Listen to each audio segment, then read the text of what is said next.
90% of engine mods? Total junk. But I've handpicked the 10 that actually work. Dyno tested, track proven, or thrashed through brutal daily driving. One gave a Civic an extra 11 miles per gallon. Another let a V6 outrun a Mustang GT. And the last one? It melted a turbo and cost a guy $6,300. Let's get into it. Mod number 10, Performance Exhaust System. Driving with a stock exhaust is like sprinting while breathing through a straw. It's restrictive, hot, and inefficient.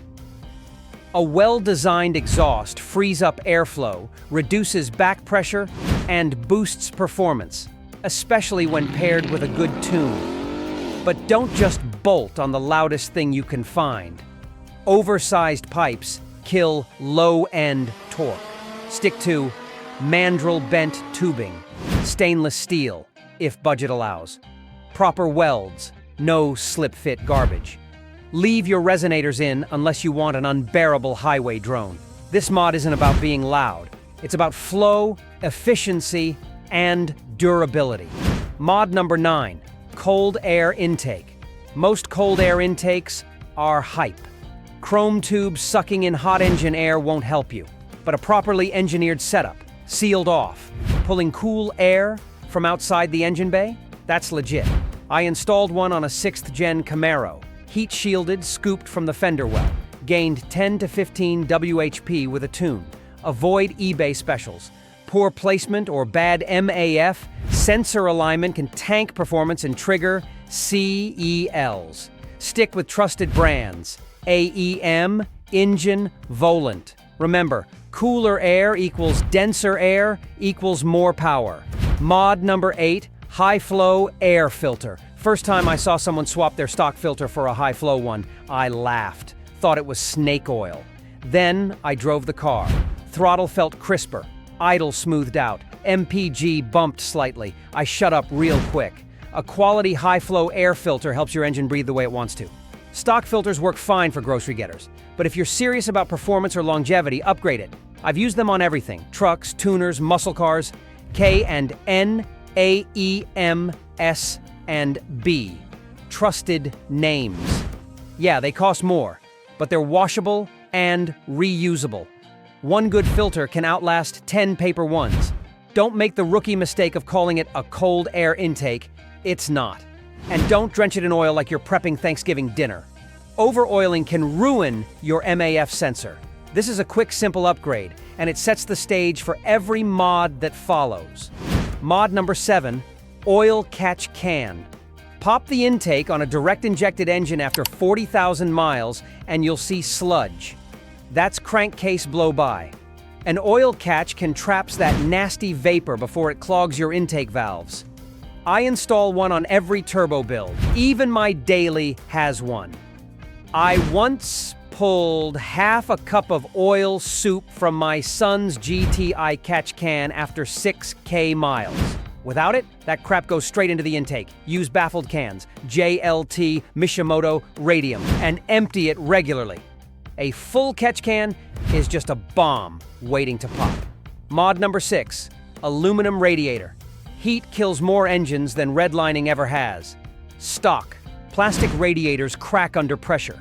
Upgrade to aluminum for better cooling and durability. I replaced a Civic's plastic radiator with a Mishimoto unit. Temps dropped from 215 degrees Fahrenheit to 185 degrees Fahrenheit even in traffic.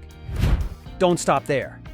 Replace hoses, check thermostat, confirm fan operation. Bleed the system properly. Trapped air equals cooked engine. Mod number 4, turbo timer / boost controller. Boost is power, but it needs control. A turbo timer lets the engine idle after hard runs so the turbo cools off. Without it, hot oil sits, cooks, and wrecks bearings. Boost controller? That's how you manage PSI. Manual. TurboSmart Electronic HKS AEM. But don't dial up boost unless your tune and fuel system can handle it. I've seen pistons melt from overboost on stock internals. Don't be that guy. Mod number 3, upgraded injectors and fuel pump. Running lean is a one-way ticket to a blown engine. Upgraded injectors and pumps ensure your engine gets the fuel it needs under load. I had a WRX hit fuel cut at 5,000 RPM, swapped in ID 1000S and a Walbro 255, problem solved. Don't go oversized just for future upgrades. Match your injectors to your power goals. Brands to trust: Injector Dynamics, Detchworks, AEM, Bosch. Always retune after install. Mod number 2, performance intercooler. A big turbo means nothing if your intake air is hot. A larger, more efficient intercooler cools the compressed air, making it denser and safer. Stock intercoolers heat soak fast, especially on back-to-back pulls. That triggers knock sensors, kills, timing, and drags your power band. I've seen huge gains just by swapping in a front-mount intercooler with proper flow. Look for bar and plate designs, good core size, low pressure drop, brands like Mishimoto, Wagner, ETS, Garrett deliver. Mod number 1, forced induction, turbo or supercharger. Want real power? This is it. Turbo or supercharger. Both force more air and fuel into the engine for massive gains. Turbos are efficient and powerful. Superchargers deliver instant throttle and linear power. Either way, you'll need bigger fuel system, stronger internals ECU tune intercooler. This is an investment, but the reward? Insane power gains and a totally transformed engine. Now for the promised bonus. 5 engine mods I would never recommend. These aren't just a waste of money. They can do real damage. I've seen them wreck engines, empty wallets. Mistake number 1, cheap turbo kits without tuning or support mods. This is the most common rookie mistake. Someone finds a budget turbo kit online, slaps it on their car hoping for 400 horsepower on a $1,000 setup, with no tune, no fuel upgrades, no intercooler. What happens next? Melted turbo, warped pistons, blown head gasket. One guy I knew paid $6,300 to clean up the mess, and the car never ran right again. Bottom line, if you can't afford to boost properly, don't boost at all. Cheap power is expensive in the long run. Mistake number 2, electric superchargers, aka eBay gimmicks. These are pure scams. Throwing a battery-powered fan into your intake isn't forced induction, it's forced disappointment. At best, it disrupts your air-fuel ratio. At worst, it throws codes or causes real damage. If it costs under $150 and claims to add instant horsepower, run fast. Mistake number 3, octane boosters. Dumping mystery liquid into your gas tank is not a mod, it's wishful thinking.